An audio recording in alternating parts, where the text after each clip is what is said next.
Chapter 3 देख रहे हैं, motion in a straight line.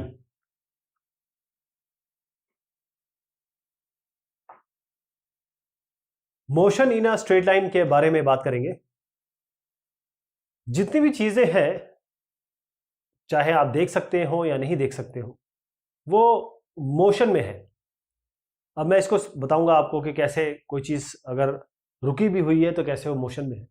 यानी कि जो भी आप चीज देखते हैं, चाहे आप वॉक कर रहे हो, रन कर रहे हो, साइकिल कर रहे हो, ब्लड सर्कुलेशन है, या वाटर फ्लो कर रहा है, या कोई पक्षी उड़ रहे हैं, ये एग्जाम्पल है जो आप देखते हैं। लेकिन कुछ इनविजिबल भी हैं, जैसे गैस मॉलिक्यूल्स, इलेक्ट्रॉन जो फ्लो कर रहा है कंडक्टिंग वायर में। तो स्टेशनरी जो ऑब्जेक्ट दिखते हैं, रोड है, ट्रीज है, बिल्डिंग है, कभी मूवमेंट करते हुए नहीं दिखते हैं।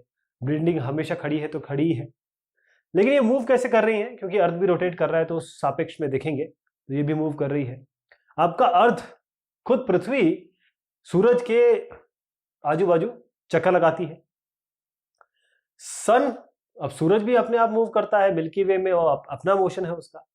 मिल्की वे जो गैलेक्सी है वो अपने आप अपना मोशन कर रही है दूसरे गैलेक्सीज के सापेक्ष में। तो जितनी भी चीजें आप देख रहे हैं वो कहीं ना कहीं मोशन पे है। यदि एक ऑब्जेक्ट अपनी जगह चेंज करता है समय के साथ, तो हम कहते हैं कि ऑब्जेक्ट मोशन में है। अब ये कैसे भी हो सकता है, आप कहें स्ट्रेट जा रहा है तो स्ट्रेट मोशन हो जाएगा, अगर इस तरीके से घूम रहा है, इस तरीके से घूम रहा है, तो आप कहेंगे रोटेशनल मोशन है। एक पेंडुलम को ले लीजिए, वो इस तरफ मूव कर रहा है, इसको हम ऑसिलेटरी मोशन कह सकते हैं, या हम इसको वाइब्रेशनल, इस तरीके से वाइब्रेशनल मोशन भी होते हैं। तो हम स्ट्रेट लाइन के बारे में यहाँ पर बात करेंगे, जिसे हम रेक्टिलिनियर मोशन भी कहते हैं। और इसके लिए हमें जानना जरूरी होगा कुछ फिजिकल क्वांटिटीज, जैसे कि डिस्प्लेसमेंट है, वेलोसिटी है, और एक्सेलरेशन है।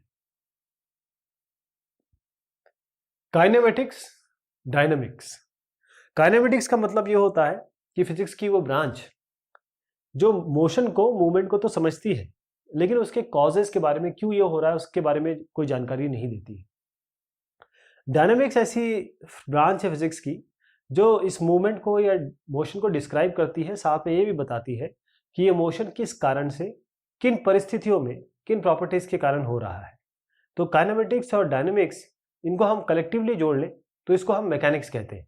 तो इस चैप्टर में हम काइनेमेटिक्स के बारे में बात करेंगे। पार्टिकल क्या है? कोई भी छोटा या कोई भी बड़ा जो ऑब्जेक्ट है, उसको साइज के हिसाब से या जिस सापेक्ष में हम ले रहे हैं, जिस रेफरेंस में हम ले रहे हैं, उस हिसाब से हम इसको पॉइंट ऑब्जेक्ट कहेंगे। मोस्टली हमारे पॉइंट ऑब्जेक्ट ही रहेंगे। तो पार्टिकल एक पॉइंट लाइक ऑब्जेक्ट है जिसमें कुछ मास है। कोई भी ऑब्जेक्ट हो सकता है, हाथी हो सकता है, वो प्लेन हो सकता है, या आप हो सकते हैं, आप भी है। तो ये सारे के सारे आपके किस में आएंगे? ये हम इसको कहेंगे कि ये पार्टिकल है। और अगर आप प्रैक्टिस में देखें, जनरल लाइफ में देखें, इस तरीके के से ऑब्जेक्ट जिनके डिमेंशंस हो वो मिलेंगे। लेकिन कई ऐसे सर्कमस्टांसेस हैं जिसमें ऑब्जेक्ट को हम पार्टिकल की तरह ही ट्रीट करेंगे। वो सर्कमस्टांसेस क्या हैं? जितने भी पार्टिकल्स हैं, जैसे पहला जो है, जितने भी पार्टिकल्स हैं सॉलिड बॉडी के जो लीनियर मोशन में जा रहे हैं, वो एक समय पे, उसी समय पे सेम डिस्टेंस ट्रैवल करेंगे। वो चाहे हाथी यहाँ से चल रहा हो या फिर आपका साइकिल चल रही हो, दोनों के बारे में हम सही भी बात करेंगे, क्योंकि दोनों को हम पॉइंट ऑब्जेक्ट कह रहे हैं। जो डिस्टेंस है दो ऑब्जेक्ट के बीच में, अगर वो बहुत ज़्यादा बड़ा है, बहुत लंबा है, तो हम ये कहेंगे कि वो जो पार्टिकल्स हैं वो आपके ऑब्जेक्ट जो है वो पार्टिकल्स हैं। जैसे आप कहें यहाँ पर सन है या अर्थ है, आप सन और अर्थ को देखिए, वो कितने बड़े बड़े हैं। लेकिन अगर हम इनके बीच में दूरी की बात करने लगे या ग्रेविटेशनल फोर्स की बात करने लगे, तो सन और अर्थ के बीच में इस दूरी के हिसाब से इनका जो डिमेंशन है वो बहुत ही कम है। तो हम इनको पार्टिकल की तरह डील करेंगे। फिर तब हम कंप्यूटेशन करेंगे, तब इस पे हम अपने फिनोमेना के बारे में बात करेंगे। फ्रेम ऑफ रेफरेंस क्या होता है?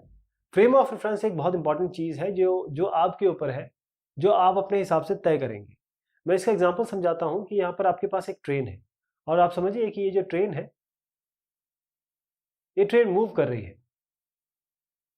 इस ट्रेन में एक बैग रखा हुआ है, और यहाँ पर एक सांप खड़े हैं ट्रेन में, एक सांप बाहर खड़े हुए, और ये इनका यहाँ पर पेड़ है।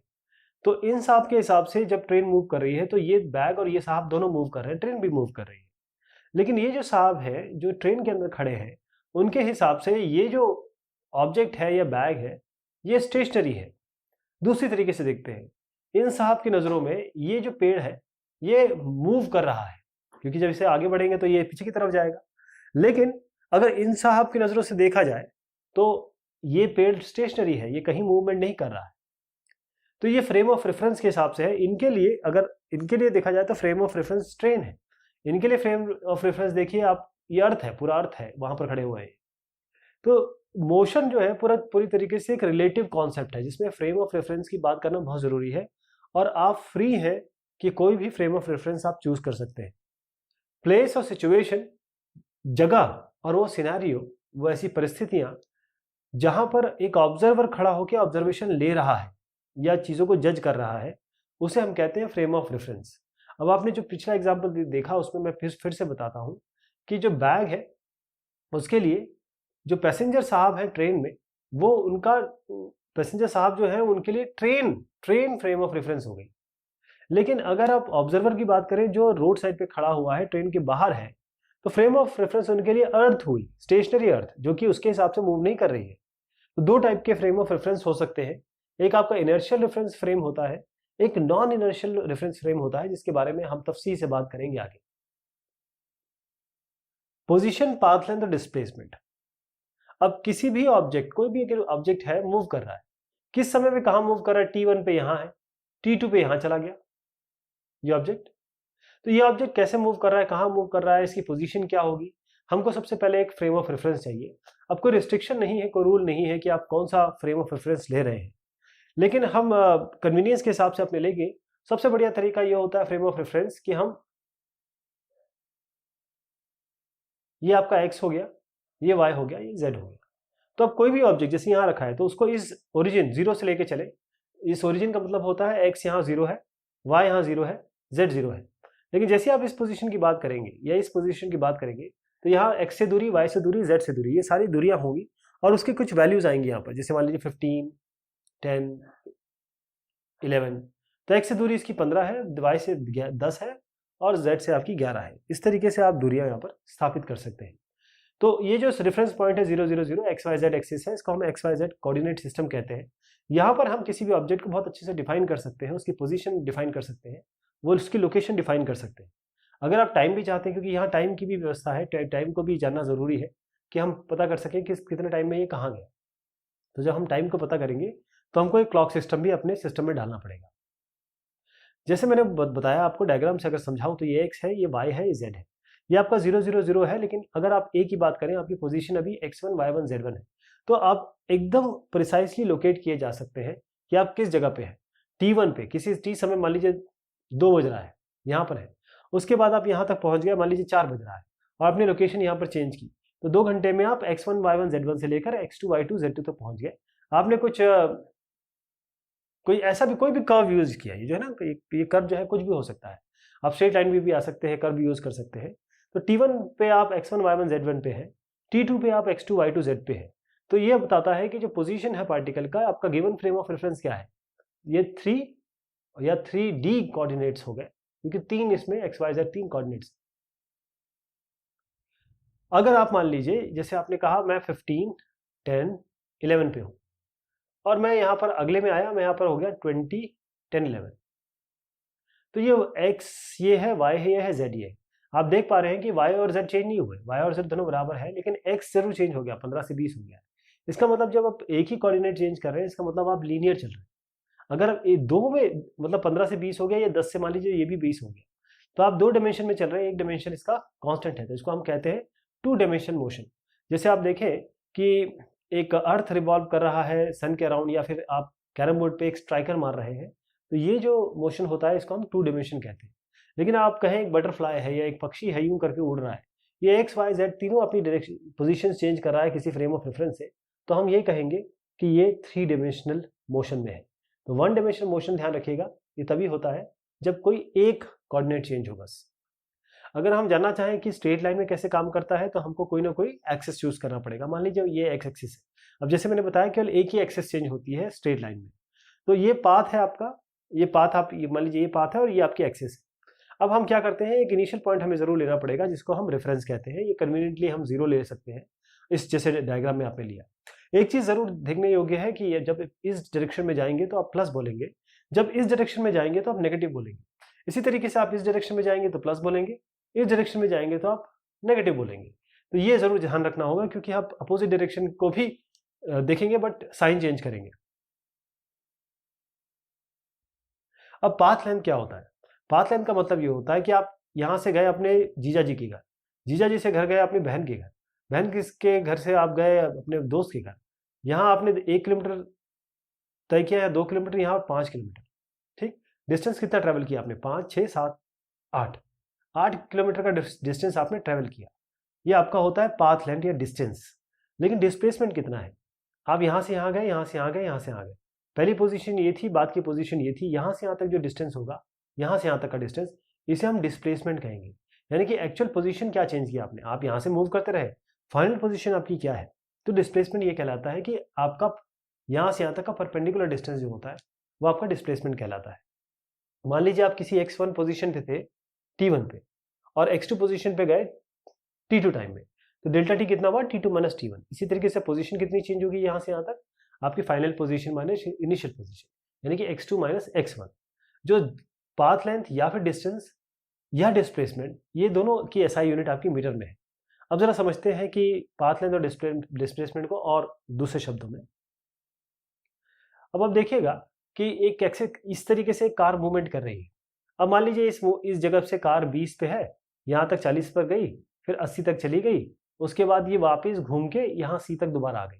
तो टाइम इंटरवल अगर हम देखें t2 माइनस t1, अगर कोई भी A पे है या फिर A पे t1 है और फाइनली C पे इनका मान लीजिए t2 है, क्योंकि वापस लौट के भी ये C तक आ गई है, तो पाथ लेंथ कितना होगा इस पूरा यहाँ से यहाँ तक AB और फिर BC यहाँ से यहाँ तक, है ना। तो पाथ लेंथ कितना होगा आपका यहाँ से यहाँ तक कितना है? ये 80 है, ये 20 है, 80 को 20 में से माइनस कर लीजिए, 60 चलेगी। अब यहाँ पर 80 है, यहाँ 40 है, तो यहाँ इस डायरेक्शन में चले तो बेसिकली आपने 80 माइनस 40 यानी कि 40, तो 40 यहाँ वापसी में चले, 60 ये इस तरफ चले, 60 इधर चले, 40 इधर चले, 60 और 40 कितना हुआ? देखिए 80 कैसे आया और ये 60 कैसे आया और 40 कैसे आया, इसका मैंने कंप्यूटेशन जो बताया आपको, उनको जोड़ेंगे तो 100 किलोमीटर चले, यानी कि जो चले हैं वो 100 किलोमीटर है। लेकिन डिस्प्लेसमेंट अलग होती है। ये टोटल आपका पाथ लेंथ हुआ, यानी कि डिस्टेंस हुआ। डिस्प्लेसमेंट ये हुई कि यहाँ से शुरू किए थे, पहुंचे यहाँ पर यानी C पे, तो अल्टीमेटली इन्होंने कितना ट्रैवल किया? 40 पे 40 माइनस 20 करिए, 20 आएगा, यानी कि प्लस 20 डिस्प्लेसमेंट है यहाँ से यहाँ तक, और पॉजिटिव एक्स डायरेक्शन में है, राइट, पॉजिटिव एक्स डायरेक्शन में है। यहीं पे अगर वो इधर आके कहीं रुक जाते इस जगह पे, तो ये 0 होता। मान लीजिए यहाँ 20 पे रुके, तो आपका होता 0 minus 20, final position minus initial position, तो आपका माइनस 20 आता है, यानी कि इस डायरेक्शन में आप बताते हैं। तो डिस्प्लेसमेंट आपका नेगेटिव भी हो सकता है और डिस्टेंस हमेशा पॉजिटिव में होगा। पाथ लेंथ हमेशा पॉजिटिव में होगा, जबकि डिस्प्लेसमेंट नेगेटिव भी हो सकता है, पॉजिटिव भी हो सकता है, 0 भी हो सकता है। जो पूरी यात्रा आपने की है वो डिस्टेंस है, लेकिन जो रिजल्टेंट इफेक्ट हुआ, कहां से कहां तक पहुंचे, उसके बीच में दूरी होती है, उसको हम डिस्प्लेसमेंट कहते हैं। जैसे मैंने बताया आपको कि जो डिस्टेंस है वो तो आपका बिल्कुल इस ऐसे नापा जाता है। डिस्प्लेसमेंट डायरेक्शन भी आती है, नेगेटिव पॉजिटिव भी आता है उसमें। तो जो डिस्प्लेसमेंट है वो आपका इस तरीके से वेक्टर से दिखाया जाता है। वेक्टर को हम बहुत तफसील से पढ़ेंगे, पॉजिटिव साइन भी है, नेगेटिव साइन भी है। तो वेलोसिटी के बारे में मैं जब बात करूंगा तो मैं डिस्प्लेसमेंट के बारे में बात करूंगा, लेकिन डिस्प्लेसमेंट जो होता है वो आपका एक वेक्टर है। वेक्टर आपको अपना डायरेक्शन भी देगा और साथ में अपनी वैल्यू भी देगा। अभी एग्जांपल है, एक पार्टिकल मूव कर रहा है, एक सर्कल आर है, ये ए से शुरुआत करता है और एंटी क्लॉकवाइज डायरेक्शन यानी कि इस अपोजिट डायरेक्शन में, जैसे क्लॉक चलती है उसके अपोजिट डायरेक्शन में जाता है। तो ए से बी पहुंचता है, पहले बी से ए से फिर सी पहुंचता है, फिर ए से डी पहुंचता है, फिर वापस ए पहुंच जाता है। तो ए से बी तक का आपको बताना है डिस्प्लेसमेंट और डिस्टेंस कितना है। देखिए डिस्टेंस जो होता है जो एक्चुअल ट्रेवल किया है वो होता है। तो अगर इसका एग्जाम्पल देखें आप यहाँ से यहाँ तक, तो आप यहाँ से ए से चले और यूं आपने ट्रेवल किया बी तक। अब पूरा का पूरा सर्कमफेरेंस या पूरी की पूरी दूरी अगर ए से मैं इस तरीके से घुमा दूं तो पूरी दूरी कितनी हुई? 2πr। हम जानते हैं सर्कमफेरेंस सर्कल का होता है 2πr। यहाँ से ए से चले और वापस घूम के यहाँ पर ए पर आ गए। अब अगर यहाँ से यहाँ तक चले तो ये 1/4 डिस्टेंस चला, यानी कि 2πr/4। इसी तरीके से ये आपका डिस्टेंस हो गया। डिस्प्लेसमेंट कितना हुआ? ए से लेकर बी तक परपेंडिकुलर डिस्टेंस होता है ना। इसी तरीके से आप दूसरे में आइए, ए से बी चले, बी से सी चले, यानी 2πr का आधा चले आप, तो 2πr/2 कर दीजिए। और ये डिस्टेंस हो गया। डिस्प्लेसमेंट कितना हुआ, यहाँ r और यहाँ r प्लस r कितना हुआ, 2r। ऐसे अगर आप यहाँ से चले यूं करते करते करते यहाँ तक चले आए, जो कि तीसरा सवाल है a से d, तो 2πr तो पूरा का पूरा डिस्टेंस होता है, लेकिन आप क्या 3/4 चले, 3/4, तो 3/4 कर दीजिए 2πr का। अब a से चले और पूरा का पूरा घूम के आप a पे आ गए, इसका मतलब आपने 2πr डिस्टेंस चल दिया। तो पहले के लिए डिस्टेंस ये, दूसरे के लिए डिस्टेंस ये, तीसरे के लिए डिस्टेंस ये, चौथे के लिए डिस्टेंस ये। अब डिस्प्लेसमेंट देखते हैं, पहले के लिए डिस्प्लेसमेंट ए बी हो गया, दूसरे के लिए डिस्प्लेसमेंट r प्लस r हो गया, तीसरे के लिए डिस्प्लेसमेंट आपका फिर से यही वाला डिस्टेंस हुआ जितना ये है, क्योंकि ये दोनों बराबर है, ये और ये बराबर। और फाइनल देखें, अगर लौट के यहाँ पर आ गए तो डिस्प्लेसमेंट कितना हुआ, ए से शुरू किया, ए से खत्म हो गया तो 0 हो गया। तो वही यहाँ पर किया हुआ है। पहले में पाथ लेंथ है 1/4 2πr का, और ये यहाँ से यहाँ तक कितना है, ये मैं इसको समझा दूँ जरा। ये r है, ये r है, ये परपेंडिकुलर है, तो इसका मतलब ये r² प्लस r² कितना हो गया, r² प्लस r², यानी कि r² प्लस r², इसका अंडर रूट है ना। तो ये होगा 2r² और अंडर रूट 2 बाहर आ जाएगा r। तो ये यहाँ से यहाँ तक डिस्प्लेसमेंट ये हुआ, यहाँ से यहाँ तक 2r हुआ, यहाँ से यहाँ तक फिर से अंडर रूट 2r हुआ, और जब वापस यहाँ पर आ गए तो 0 हो गया। तो आप देखिएगा, ये पहला का डिस्प्लेसमेंट इतना है, तीसरे का डिस्प्लेसमेंट इतना है। पहले का 1/4 ऑफ 2πr है, दूसरे का हाफ ऑफ 2πr है, तीसरे का 3/4 2πr है। बाकी ये तो मैंने डिस्प्लेसमेंट बता दिया। फाइनल का क्या करेंगे, फाइनल का ये हुआ आपका, क्योंकि टोटल डिस्टेंस कवर किया है, पूरे सर्कल में चले 2πr, और क्योंकि वापस इधर आ गए तो 0 आपका डिस्प्लेसमेंट हुआ, यानी कि आप चले तो सही लेकिन पहुंच तो वहीं गए, 0 डिस्प्लेसमेंट आपने कवर किया। एवरेज स्पीड और एवरेज वेलोसिटी। एवरेज स्पीड और एवरेज वेलोसिटी, पहले तो हम जब मोशन की बात करेंगे तो उसकी पोजीशन किसी भी ऑब्जेक्ट की चेंज हो रही होगी समय के साथ। तो इस मोशन को समझने के लिए बहुत ज़रूरी हो जाता है कि कितना तेज़ी से ये जा रहा है, कितने स्लो जा रहा है, और चेंज समय के हिसाब से कैसे हो रहा है। इसके लिए हमारे पास एवरेज स्पीड होनी चाहिए, एवरेज वेलोसिटी होनी चाहिए। तो अगर हम डिस्टेंस की बात करें और टाइम से डिवाइड करें, उस time interval, total distance covered by time, अगर इसको हम लेंगे डिस्टेंस बाय टाइम, तब हम कहेंगे कि हम एवरेज स्पीड की बात कर रहे हैं, यानी कि v से रिप्रेजेंट करेंगे, v बार से रिप्रेजेंट करेंगे। एवरेज स्पीड का मतलब है डिस्टेंस कितना है, यानी पाथ लेंथ कितना है, और टाइम ट्रैवल कितना किया गया है। मान लीजिए डेल्टा एक्स पूरा डिस्टेंस कवर किया गया, डेल्टा टी पूरा टाइम लिया इन्होंने, तो वेलोसिटी आपका डिस्टेंस बाय टाइम हो गया। और अब यहाँ पर आता है कि एक और सवाल कि भाई ठीक है, लेकिन कितने पोजीशन उसकी किस हिसाब से चेंज हो रही है, बहुत तेज हो रही है, बहुत स्लो हो रही है। इसको समझने के लिए हमारे पास होना चाहिए average velocity. Average velocity displacement, ध्यान रखिएगा, एवरेज वेलोसिटी होता है displacement by time, average speed होता है distance by time, path length by time.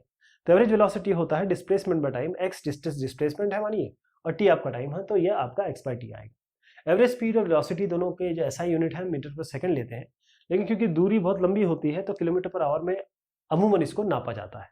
तो ये एवरेज स्पीड हो गई, ये आपका एवरेज। नोटेशन भी इस तरीके से होते हैं, जैसे आप मानते हैं कि भाई डिस्प्लेसमेंट भी वेक्टर है, तो इसके हिसाब से एवरेज वेलोसिटी भी वेक्टर हो जाएगी, क्योंकि वो ultimately average velocity is nothing but average displacement by time. तो अब मान लीजिए t = 0 से एक कार स्टार्ट हुई, b तक गई, और उसके बाद वो वापस आ गई, यहाँ तक गई, उसके बाद दोबारा लौट के आ गई। टोटल डिस्टेंस इसने कितना ट्रैवल किया, यहाँ से यहाँ तक 80, और यहाँ से यहाँ तक मान लीजिए 40 और है।